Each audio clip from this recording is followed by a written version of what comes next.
Welcome to Your Need to Know. I'm your host, Catherine Reed, and today we are talking with children's author Mary D. Gauthier. She is a former neighbor of mine in historic Fairfax City, and she has written a children's book about robots. And for those of you who live outside Fairfax City, you may not be aware that there are robots that deliver food in the historic downtown Fairfax City. And these robots actually migrated from George Mason University, which is right next door to us.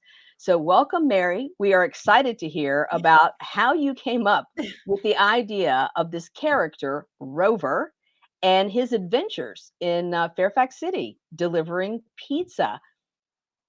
Okay, well, like everyone else in Fairfax City, you look out the window and you see these little robots roaming up and down the street. My neighbors order food from them, and I think, I'm a former kindergarten teacher, and I see a story in these little robots. The children would follow them everywhere. Firemen, when the rover came along, they would lift up their hoses to let the robot pass, and they just became a friendly neighborhood part of our city. And the more I looked into it, I thought, I want to learn more about these robots and I want to know how to write a story about them. So I went on Google and I asked, how do I write a children's story? They gave me 10 things to do.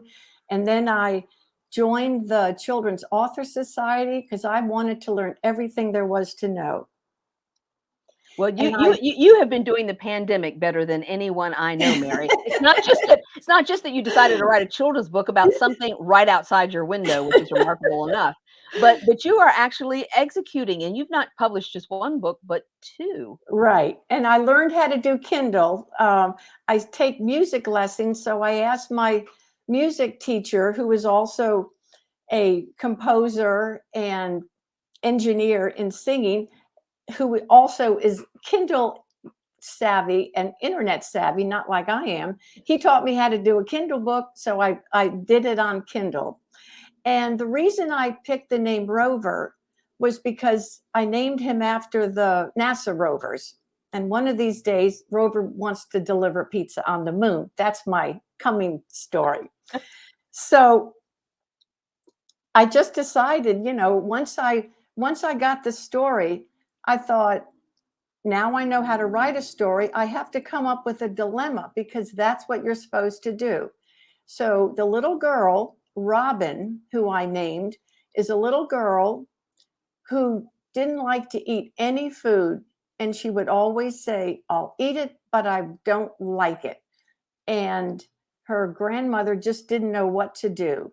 So she decided, I'm going to order a pizza for her 7th birthday. And she called up the company, the restaurant that delivers the pizza, and ordered a pizza with 7 candles on it. So Rover came over to her house. She opened the door and saw this robot and was so excited. She invited him into the house, opened up the top of the box, and there was the pizza, and ate the pizza. And the little Rover, who had never seen anyone like him before, he had no friends. He was so happy. The little girl liked her pizza. And to make a long story short, she never said, I'll eat it, but I won't like it again, because now she was going to have Rover to share all her meals with. So I took the story over to the farmer's market to sell it.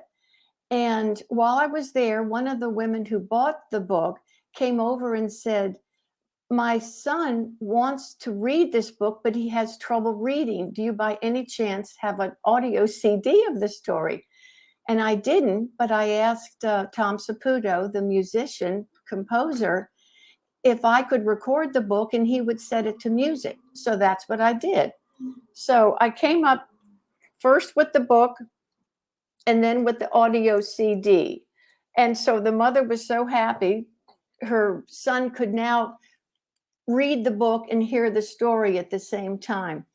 And one of the things I learned at the farmer's market, because I would sell both the books and the CDs, and the children would all come running over. They wanted to buy the book because it came with a pack of crayons. I turned it into a coloring book so they could color the pictures of the robot. And the mothers all told me, the kids like the coloring book, but we like the CD because when we play it in the car, the kids don't make any noise. So that solved that problem.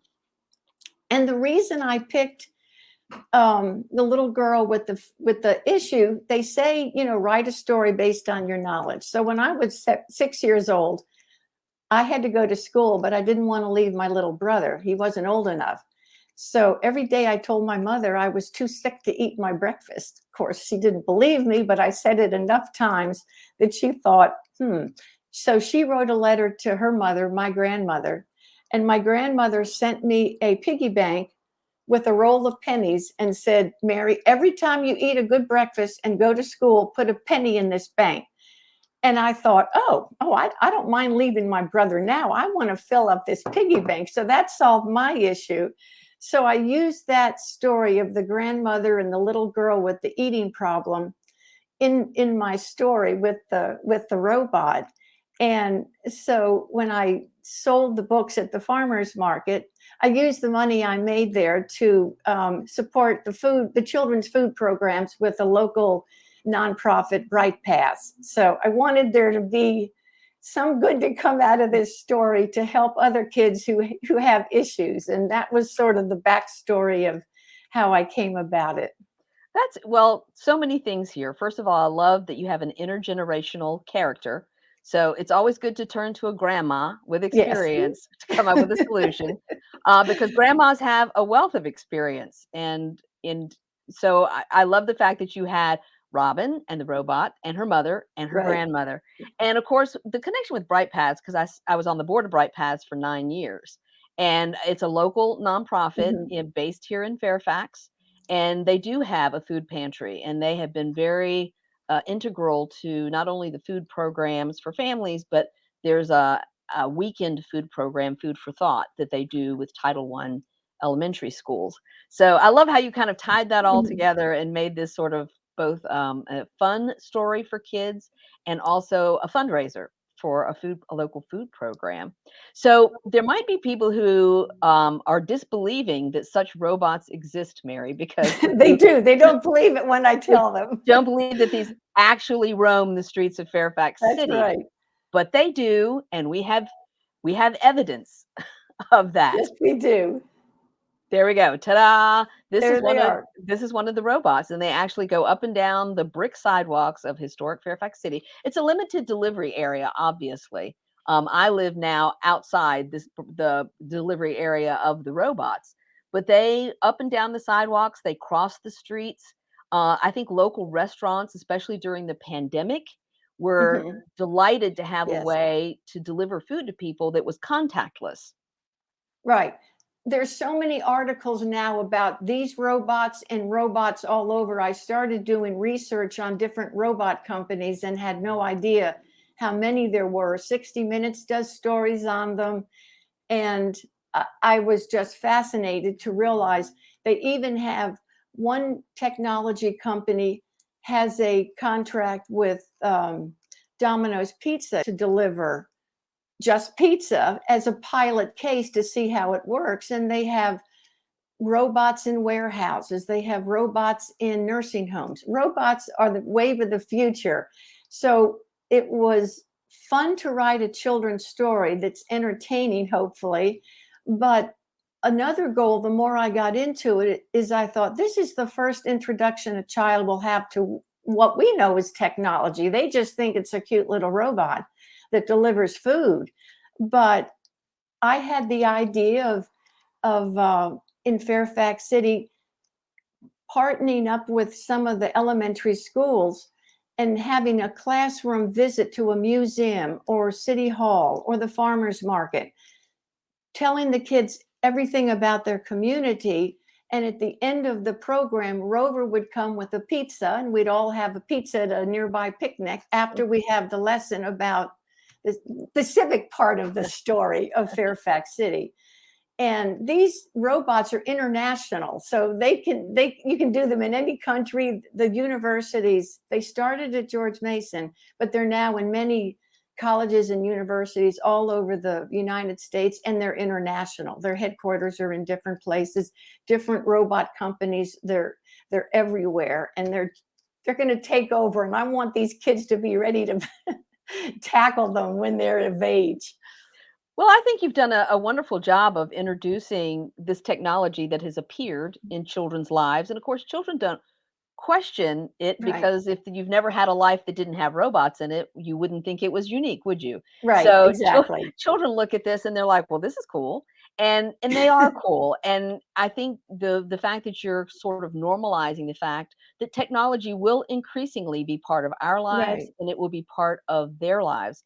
And I love the fact that you've touched on the fact that universities in Virginia Mhm. are investing a lot of time and resources. Virginia Tech, instead of robots with wheels, are doing a lot of experimenting with drones and doing Yes. food Yes. delivery and pharmacy Hmm. delivery with drones down in Southwest Virginia. And so Exactly. our Virginia universities are doing a marvelous job in not only testing out the technology of the future, but introducing them to their local communities is a way of easing Hmm. adults, not children, Right. Right. adults into the idea that technology is a good thing and not necessarily a threatening thing. It's something that makes the quality of our lives better because it adds greater convenience. And like we pointed out, during the pandemic, people weren't going to restaurants, and That's right. restaurants needed a way to get their food to people, living within a certain square mile of their restaurants. And so I think the Fairfax City merchants have truly embraced the robots. Yeah, exactly. And I mean, the more I get into it, the more I want to get involved with it. I just wanted to learn everything there is to writing stories. And then I signed up to be a member of the DC robotic group where they teach everything or talk about everything robotic. And I'm just interested in getting into that and just seeing how varied this technology is, and especially how it can be incorporated into the children. So another, I keep getting these ideas the more I get involved with this, with these different stories. And And we're going to explore those after this break, Mary, okay. because we are going to go to a quick break, but we are going to be back with Mary D. Gauthier, who is a children's author writing about robots right here in our own community. So please join us after the break. As they head toward the finish, Warren has built a substantial lead and headed for her 4th gold medal. She's ahead of the world record pace by at least half a second, and oh, wait, what's she doing? I think she's doing a headstand. Why would she do that? She's stopping. She stopped. I've never seen She was so anything close like to the this. finish, and she stopped. don't know what This she's is thinking. unbelievable.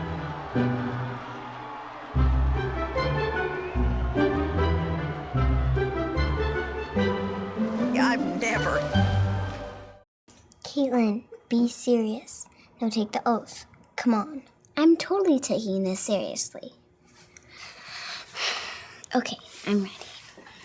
You may begin. I pledge that I will never meet in person with anyone I first met online without checking with my parent or guardian. And furthermore, if my parent or guardian agrees to the meeting, it will be in a public place and my parent or guardian must come along. Do you pinky swear? I do. When you teach your kids about internet safety, they'll pass it on. For more information, go to cableclicksmart.org. Your blood pressure numbers could change your life. Talk to your doctor about creating a plan that works better for you. Start taking the right steps at manageyourbp.org. Dare to load their minds. Dare to explore. Dare to STEM. Learn more at She Can STEM.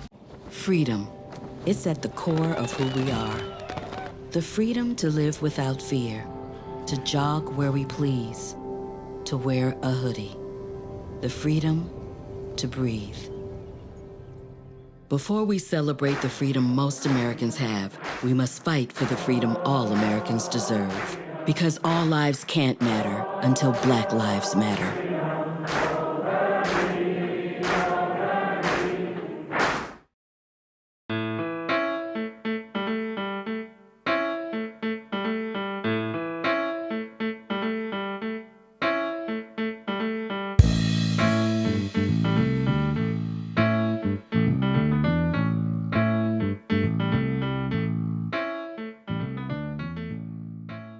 Welcome back to Your Need to Know. I'm your host, Catherine Reed, and we are talking with children's author Mary D. Gauthier, who has written two charming books about Rover the Robot, who is based upon actual robots roaming the streets of Fairfax City, Virginia, delivering food. So, Mary, you were talking about the idea of how you wanted to learn more about robotics and what the future is of robotics. But I'm going to step back a minute to talk about the history of children's interaction with digital technology because my children, who are millennials, had Tamagotchis, which were tiny digital pets on a keychain, and you treated them like pets, but they were the size of a pocket watch and they were called Tamagotchis. And they were very popular in the 1990s. And so to me, having watched my children interact with this pocket-sized technology and how they were involved in their digital pet, I know that children are open to this. And now that generation of millennials that were in elementary school in the 1990s use their smartphone for everything. They use technology for everything. I mean, we didn't even have email until like the mid 1990s. People didn't even use email. And so technology really is something that children interact with easily. And millennials never knew when they were playing with their Tamagotchi that they were actually preparing themselves for a life that would be lived Right. entirely with pocket size apps and technology that would run their lives. So what do you think? So what do you think Rover the Robot is preparing this new generation of children for? Well, that's exactly what I wanted to tell you about because they say write what you know about. And one thing I like to do part-time is take singing lessons. So I thought in my next book, Rover's going to learn to sing. So I wanted to teach the kids what's involved in preparing for a school program and what's a studio like. So when he goes to the Mr. Tommy's studio to record the song, he learns all about the different instruments and he's going to practice a song so he can be in the Saturday night program. So while he's practicing, he closes his eyes and he envisions himself on Sesame Street and he's picturing Big Bird and Elmo listening to him. And that was just my storyline while I was writing it. And then after I finished the book, I thought, and it happily ended. He did a wonderful job at the concert. And then I finished the book and I think, wait a second, I don't think I've ever seen a robot on Sesame Street. Maybe, just maybe, I can pique some interest in bringing that new character into a brand new world of children who are somewhat familiar with robots, but bring a character into the Sesame Street family. Just sort of an idea. It just goes to show I start with this one little simple idea and I keep coming up with ideas of where this can go. And that to me is the fun part of this. And hopefully the kids enjoy the book and the technology portion of it. Well, But I know, it's kind of an aha moment to realize that Sesame Street, you don't recall seeing a robot on Sesame Street exactly. because in a lot of communities there are not robots on the street. Fairfax City is Right. unusual in the fact that children who go to Daniels Run Elementary School, because that's in the area where the robots go up and down the sidewalks, they actually see them in their neighborhood. So Right. but maybe children in other communities or in the suburbs don't really think this is real. But I Yeah. love Yeah. the idea that you're like, but they are real. It's the idea. It could be a generic robot, not necessarily these, just to teach them that, robots do things that people can't do. They rescue some of the robots that I learned about in researching this. They go into burning buildings and they bring out, they do things that the people can't reach. They go to warehouses and pile and unpile the different products that are stored in warehouses. They do everything. They dance. It's just amazing what they do. So I thought they could pick a generic robot and just teach the concept. So that's just one of my thoughts. Well, it's a great thought. And I guess we should talk a little bit about Tom Saputo, who is your collaborator on these audio CDs and who wrote music for them. Right. So tell us a little bit about your collaboration with Tom. Okay, well, I just, like I said, in my spare time when I'm not writing books, I like to record music. And a lot of my songs are on YouTube. And when I decided I wanted to write a book, I mean, he's my singing instructor, but he's a professional musician, he's a recording engineer, he's a composer. He knows all things Kindle, internet savvy. So he said, I can show you how to do the Kindle book. So when I did that, I thought, well, let me give my try at songwriting. So I wrote a song for Rover to sing in the book. And then when we did the audio CD, Tom put it to music. I went to his studio, read the whole book, and then he took it and then put sound effects, and my voice as the robot was not my voice. He took my voice and turned it into a robotic voice. So what you hear on the audio CD is my words, but whatever musicians do to tweak a voice to make it sound like a robot. And that's what you hear on the CD. So it's just fun. So now, I like to consider myself a writer, a children's author, and a part-time diva singer. So, Well, like I said, you are doing the pandemic better than anyone I know. I can't claim to have recorded music or written a children's book or anything, Mary. So my hat is off to you. But it's interesting when you talk about all the things that Tom is able to do, that it used to be not that long ago, only major studios could do that. Only major right, recording studios could do what Tom is doing on a right. very local level for, an author like yourself who's just getting started. I think that technology, again, when you talk about all of the wonderful ways that technology has enhanced our lives, that's a marvelous example of how technology has made all of this possible. The But audios. yeah, now that you mentioned that, one thing that just happened in this last week, this music technology is brand new to me. I told him once, I said, one of these days you're going to hear me on Amazon Music. He goes, well, we can do that now. So there's this company called DistroKid, and for $20 a year, you join and you pick a tune, and Tom uploaded it on the system, and now I am on Amazon Music. So if you go to either Spotify, Amazon Music, Apple Music, and ask them to play Three Coins in the Fountain by Mary D, you're going to hear me. And that's just, I didn't know a month ago I could do that. And now I'm on Amazon Music and Spotify. And that's what this music world is coming to. And that's where the robot world should go to. I agree with you. And something else mean, we should mention too, Mary, is that you were a kindergarten teacher, but that was not right, your career. But right. you are retired from your career. And this only goes to show that, the encore chapter of people's lives, once they stop the daily grind of their daily job, can be exciting. And you yourself have really investigated, used as a powerful tool, Google, your Yeah. collaboration with Tom, the fact that you've got music on Amazon and Apple Music, and and by the way, we should tell people your book is available on Amazon as well as on Yes. your website. If people are interested Right. in getting the book, it's on your website, but it's also on Amazon. These tools are Yeah. amazing. It And really is. It and is. you have figured this all out while sequestered in your home for 2 With a years. little help from my friends. But Yeah. I thought it was interesting that you told me, because I didn't know about those little robot that your children had. I never had one of those. My brothers had Robert the Robot, but we never had one of those little hand things that you did. So that was news to me, and I thought that was an early robot.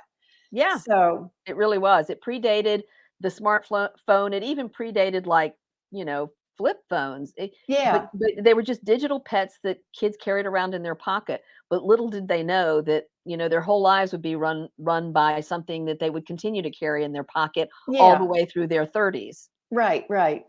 So, yeah, it's just been, I mean, like I said, it just started out as just, we're stuck in our house for the next 2 months.